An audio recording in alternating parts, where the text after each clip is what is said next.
Nagaan ayyaanni Waaqayyoo hunduma keessaniif haa ta'u.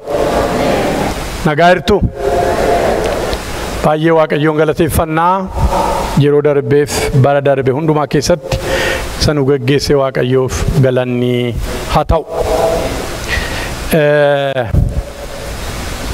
Manni qulqullummaa Waaqayyoo qulqulluudha innis isinii iyyuu mana qulqullummaa Waaqayyoo yoo diige Waaqayyoo isa hin diigaa. Isin mana qulqullummaa Waaqayyoo hafuurri Waaqayyoo kan keessa jiraatu akka taatan hin beektaniire jedhaa iddoo lamaa laallee har'asii kutaa lammaffaasaatu itti fufa. Lakkoofsa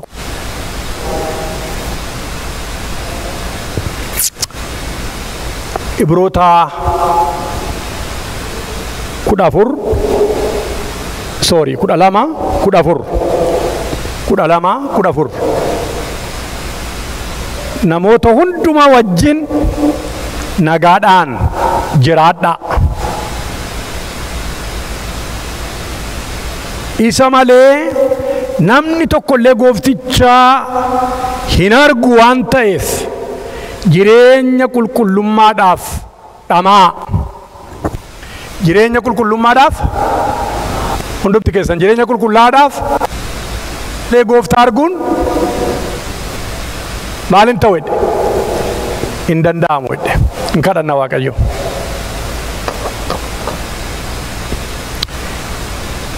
Jesus of Nazareth. Hallelujah. Galanni Waaqarratti lafarratti siif haa ta'u. Sabni kun sabati dhiiga keetiin bitattedha. Sabni kun sabati itti dhamaatedha. Sabni kun sabati itti gatii guddaa baaftedha ilma Waaqayyoo. Galanni Waaqarratti lafarratti siif haa ta'u. Saba dhiiga keetiin bitatte. Saba dhaala bara baraatiif jireenya bara baraatiif andaara lafaatii waamtedha. Saba kanatti seexanni ga'isuu hin danda'u. Saba kanatti biyyi lafaa ga'isuu hin danda'u. Sabni kun saba hiddan nuura keeti. Haleluuyaa. Yaa Waaqayyoo itti dubbadhu gaa saba keetti. Saba keetti gooftaa qusii malee ittisa tokko malee maqaa Yesuus Kiristoosiin yaadni kee saba kee biraa ga'u. Hirrini koo hin hambisin, dadhabbiin koos hin hambisin, maqaa Yesuusiin saba kee bira ga'i gooftaa. Bantiiwwan Waaqaa kita kanaan abanamani. Haleluuyaa. Maqaa Yesuusiin eebbi kee Waaqarraa gad roobu. Jireenya keenya argadhu. Ayyaanni kee nu haageddamu. Nu jijjiiri hafuura qulqulluu. Haleluuyaa. Eessa fuudhee yaa Waaqayyo salluugna fuudhee inni jabaa godhee goota jabaa godhee dhaabe warra akka Phexros faa inni gaafa guyyaa 50 gadi roobe sun inni jireenya isaanii yaa Waaqayyo upside down godhe. Jireenya keenya haa argatu galgala kana. Maqaa Yesuus Kiristoosiin sodaa keessa buqqisee bara baraa mootota dura jaajjanii kan ajjeefte kan owwaalte garuu du'aa balleessee isa kaaseera akkuma isaan jedhan maqaa Yesuus Kiristoosiin ija jabina isaaniittiin guutamaniin galgala kana hafuurri qulqulluun nuuna guutu. Nu gargaari gaa si dhageenya gurra keenya nuu bani. Anis yaa Waaqayyo nan dubbadha arraba koo naa bani. Maqaa Yesuus Kiristoosiin ameen. Ameen ameen. Jireenya qulqullummaadhaaf dhamaa isaan jedhu anis mata dureedhumaan godhadhe. Jireenya qulqullummaadhaaf dhamaa. Waaqayyo qulqulluudha jedha.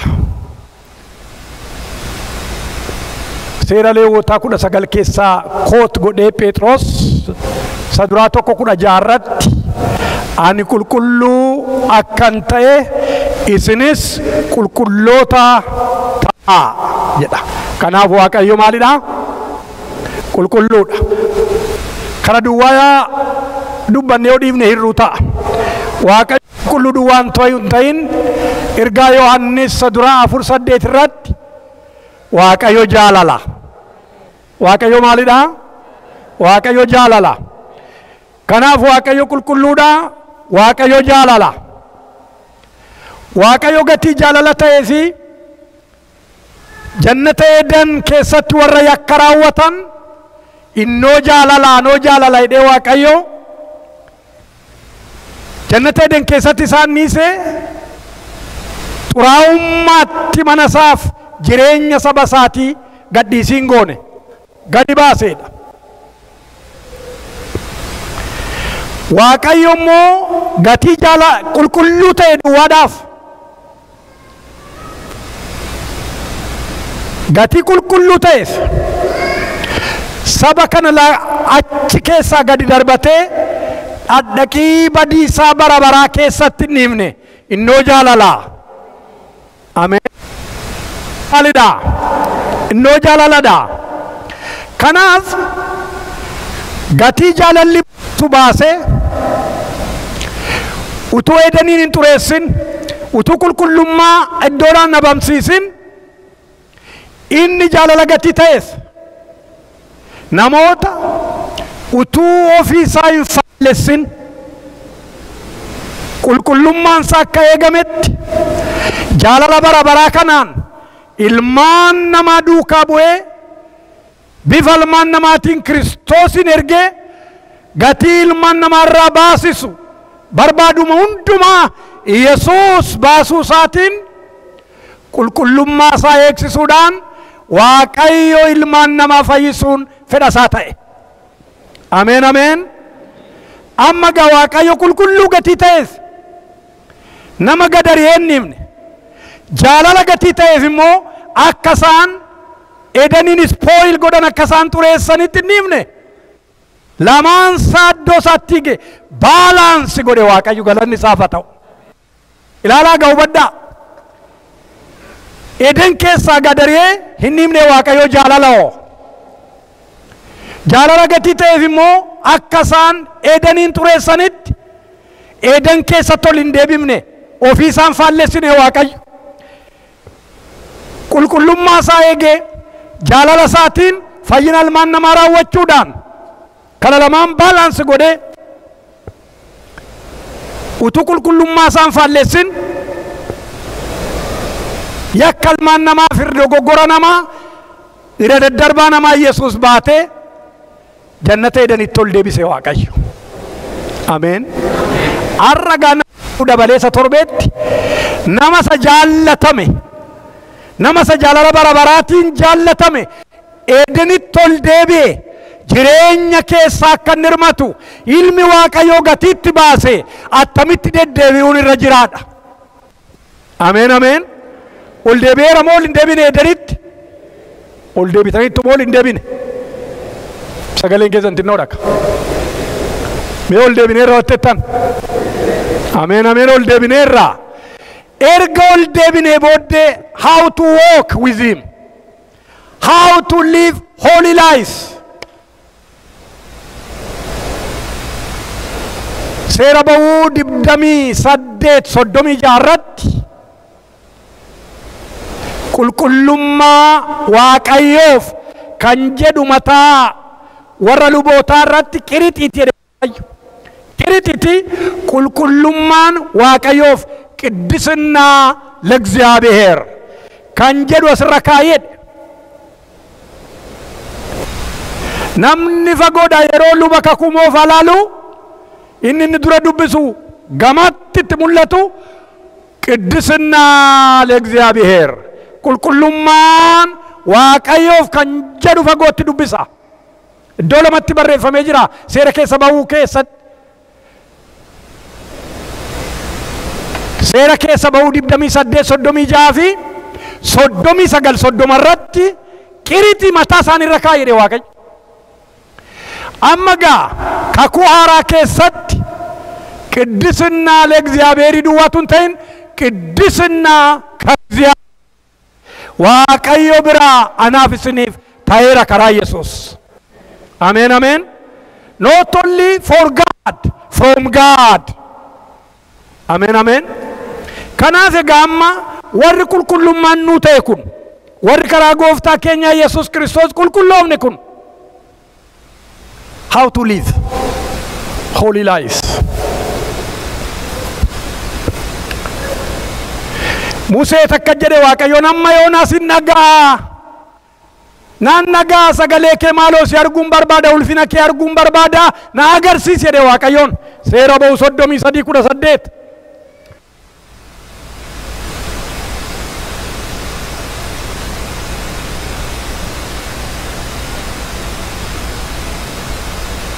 namni na argee ooluu danda'u hin jiru tasuma isaa jedheeniidha. Kana wangeela Yohaannis boqonnaa 1:18 irratti dubbii Waaqayyoo maa'edha. Wangeela Yohaannis 1:18 irratti eenyuyyuu Waaqayyoon kan argee hin jiru tasuma isaa kaasuu abbaa isaa keessa kan ture ilma isaa Yesuus Kiristoostu nutti himee jedha. Maqaa Waaqayyoo ulfaatu. Nagaamamni sagaleen koo.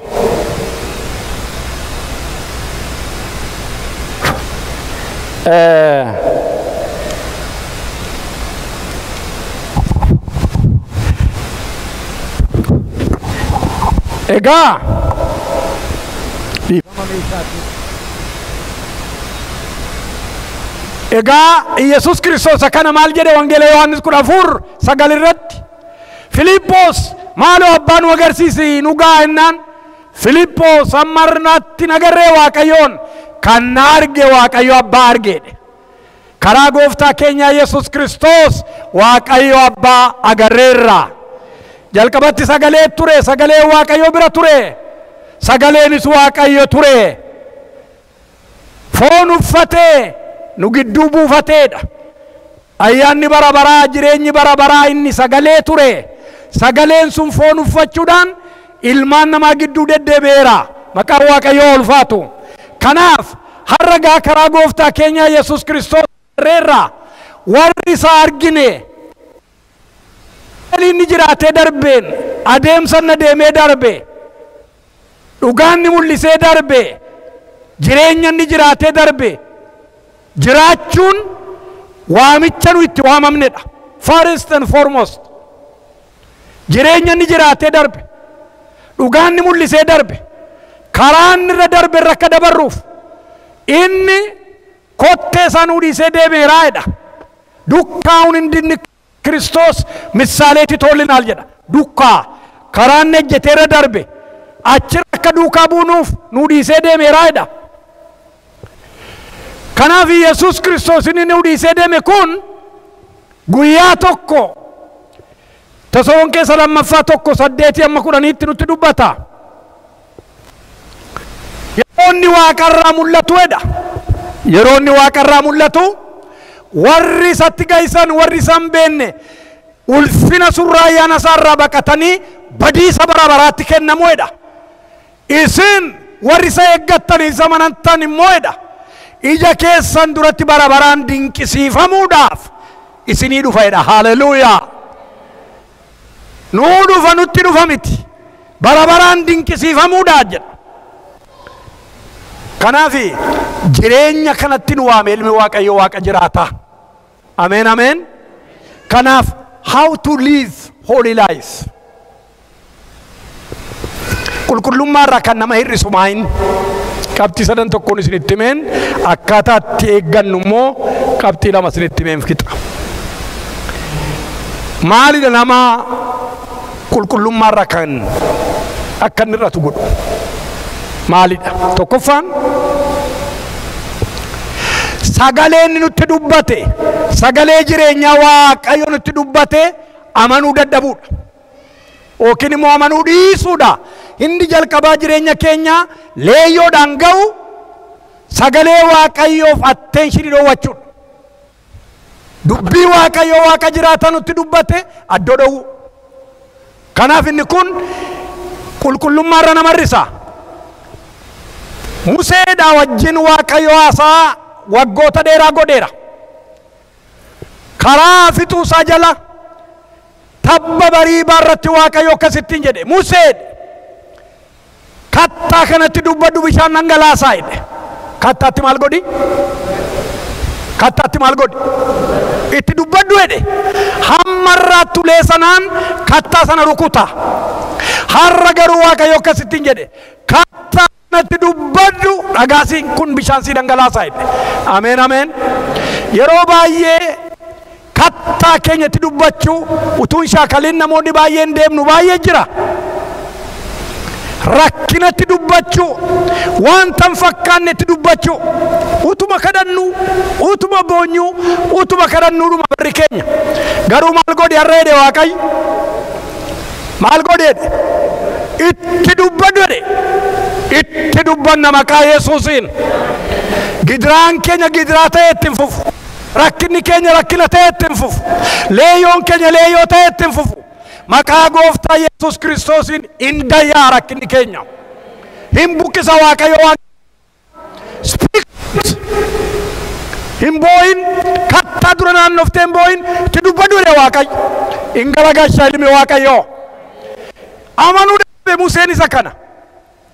Amma gaa Waaqayyo kattaa kana keessaa bishaan isin dhangalaasaa jedheedha. Sa Waaqayyo fuul istooppiidhaan kaa'e question markiitti deebisan immoo. Museen kattaan kun bishaan dhangalaasaati itti dubbadhu jedhe full stop. Inni homaa jedhe sabattaareeti amma gaa Waaqayyo kattaana keessaa bishaan gadi isinii baasaa jedhe baasaa ture bini Waaqayyo. Ameen. Maal godhaa ture Waaqayyo? Baasaa ture. Har'a maaliif gaaffiitti deebise Museen? Jireenya namaa keessatti adeemanii you don't know your future, but we know who holds our future. Maqaa Waaqayyoo ulfaatu. We don't know our tomorrow, but we know who holds our tomorrow. Inni ilma Waaqayyoo Yesuus Kiristoos. Deemanii garuu iddoo tokko gaanii gufachuu. Deemanii iddoo tokko gaanii dogoggoruu. Deemanii iddoo tokko gaanii irraa cabu. Waaqayyo namaa oolchu. Victoriously dhufaa adeemaa dhufe. Galaana garaa hire. Utuu galaana garaa hin hireen dha'icha gurguddaa. Biyya Misir keessatti dha'icha gurguddaa. Biyya Misir keessatti arraba namicha kanaa keessaa kan ba'uun Waaqayyo achirratti biyya sana irratti raawwate. Amma fatteetu ta'a gaa'edha. Fatteen dhufee magaalaa fudhata. Amma injiraan insi rukuta gaa'edha. Injiraan dhufee magaalaa fudhata. Amma gaa yeroo kana qabee gamni keessan dukkanaan rukutama. Gama sana dukkanaan rukuta Waaqayyo. Agartee amma kana akka jedha sagalee Waaqayyoo. Ani Misiri Fariyooniif Waaqa si godheeratti hin jedhe. Obboleessa kee Arooniin immoo raajii godheere. Siin garuu Waaqa si godheeredha. Haleluuyaa. Kanaaf namichi kun irree gurguddaadhaan jabina gurguddaadhaan fidee dhufe saba kana. Galaana dura dhaabatee yeroo inni yuuniyyiin diriirsi harka kee irratti hidhe Waaqayyo. Haleluuyaa. Rakkina kee irratti diriirsi harki kee hin hidhamaa garaagara. Dubbaddu silaa wajji wal fakkaata. Diriirsi maayii ta'e.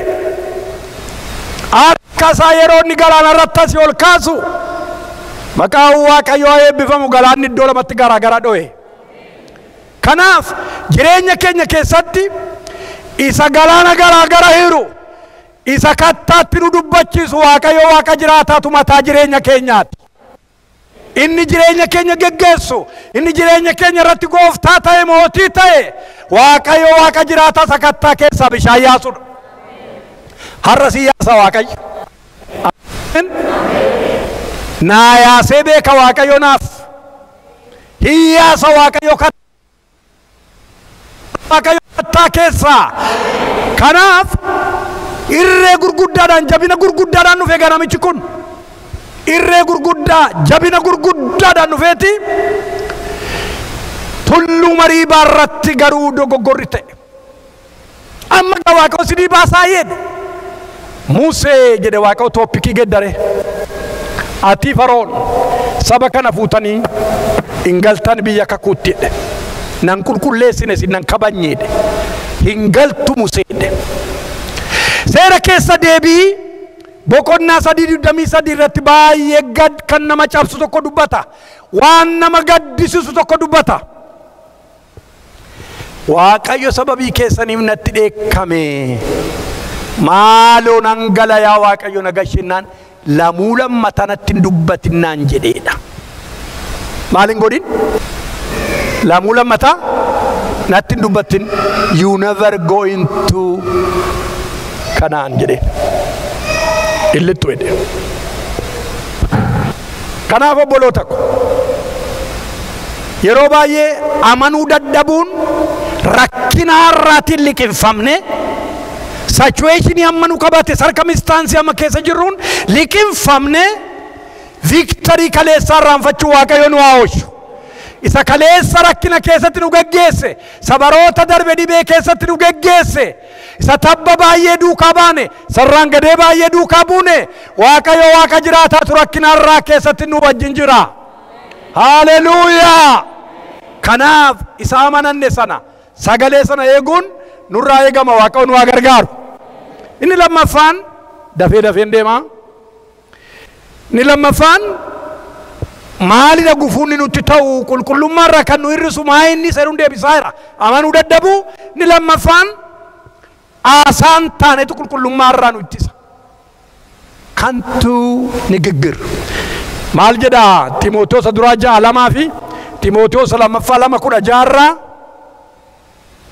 dubbii minaan hin qabne afaan kee keessaan bahin jedha. Dubbii maal hin qabne? Bayeessa godhanii kani. Dubbii maal hin qabne? Minaan hin qabu erga ta'e maal jechuudha? Abaqii koosii jechuudha. Minaa dubbii minaan hin qabne. Timootewoos duraa 6:2 2:16 dubbii minaan hin qabne. Yeroo baay'ee jireenya keenya bara keenya kan fitu dubbii minaan hin qabnedha. Kantu nigiggir. Aasaan taane hama kan odeessuu sana odeessuu yeroo baay'ee qulqullummaarraa jireenya keenya hir'isa.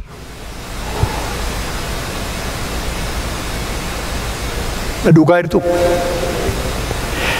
Faarsaa 19:14 irraa sagaleen afaan kootiif garaan koo yaanni garaa koo fuula kee duratti kan miidhagee ta'u jedhe. Sagaleen afaan koof yaanni garaa koo fuula kee duratti kan miidhagee haa ta'u jedhe. Kan miidhagee nuuf haa ta'u. Yaanni garaa keenyaatiif dubbiin afaan keenyaa. Kaaduwaa miti. Qolaasaa isa 4:6 haasaan keessan akka soogiddaa hami'aawedha. Akka maali? Akka soogiddaa. Haasaa mi'aa. Haasaa abaqiin taane. Beektu akka Waaqayyo sagalee keenya dhaggeeffatu haasaa keenya dhaggeeffataa oolu. How many of you know? Amma tu ulaan kun hin argama ta'e mee ulaan Waaqaa kun atmosferiin kan utun argama ta'e atmosferiin kun dubbiidhaan guuteera. Jedhaa oola nam. Lafa kanarra kan jiru hundinuu isa sobaa, isa dhugaa, isa siyaasaa, isa maaliis kun guutuudhumadha. Akka jedhe Waaqayyo Iyyoobiin jarreen Iyyoobiin hin jajjabeessinadhaanii fagoodhaa baarii dhufan sun akka jedheen akka garbicha kootiis waan gaarii hin dubbanne yoonni waa'ee keessan aarsaa dhiyeesse fuula isaan simadhaa garbicha koo gaafadhaa akka inni aarsaa isin dhiyeessuuf jedhe. Yoo tole jedhe destiniin isaanii irratti hundaa'e destiniin isaanii Iyyoob irratti deebi'ee achas galagalee bara isaanii hundumaa caqacaqaa ba'anii qulqulluu ta'ee eenyu bade utuu qulqulluu taate kana sirraan ga'a kana godhaa jedhaa ba'anii hin dhufe egaa guyyaan xumuraa akka jedhe Waaqayyo. Iyyoob 42:2 irratti amma yoonaatti Waaqayyoon an dhagaa amma garuu ijji koo si argee daaraarra gangaladheen gaabba waan an dubbadhe hundumaaf jedheedha. Waaqayyo maa jedhe gajaraan akka garbicha koo haasaa gaarii haasaa hin baane sin jedhe. Dhaggeeffataa ture jechuudha amma isaan nagaa turan haasaa turan.